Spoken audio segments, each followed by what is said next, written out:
এক বছর আগে এদিনে ফ্যাসিস্ট আওয়ামী লীগ সরকারের পতনের আনন্দে রাজপথে নেমেছিল ছাত্র জনতা।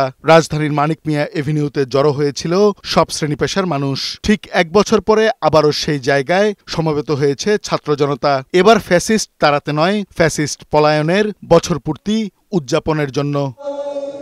নবীন প্রবীণ থেকে শুরু করে বাবা মার হাত ধরে এসেছে ছোট্ট শিশুরাও। তরুণদের উপস্থিতি চোখে পড়ার মতো।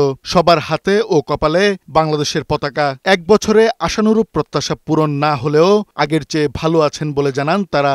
আমাদের রেমিটেন্স বেড়েছে, এই জিনিসগুলো অনেক বেশি হয়েছে। আগের বছর আমাদের ছাত্র ভাইরা এসে আন্দোলন করে দেশকে স্বাধীন করেছে, তাই আমি অনেক খুশি যে আজকে এই দিনটা উদযাপন করতে পারছি। যেই চেতনা নিয়ে আমরা এই লড়াই করেছিলাম তা হয়তো পূরণ করতে আমরা পারি নাই। সমান বিচার এখন আমরা দেখতে পাচ্ছি না কোনো, এটা একটা নেগেটিভ ফিলিংস কাজ করে, তো সব মিলিয়ে একটা মিক্স ফিলিং কাজ করে। সবার চাওয়া একটাই, আর যেন ফ্যাসিজম কায়েম না হয়। ভবিষ্যতে বাংলাদেশে যদি আবার কোনোভাবে দুর্নীতিকারী বা ফ্যাসিস্ট আবার উত্থান হয়, সেক্ষেত্রে আমরা আবার ঐক্যবদ্ধ হব এবং তাদেরকে প্রতিহত করব। মানিক মিয়া এভিনিউতে জুলাই পুনর্জাগরণের অনুষ্ঠানে পারফর্ম করছে বিভিন্ন সাংস্কৃতিক ব্যক্তিত্ব ও সংগঠন।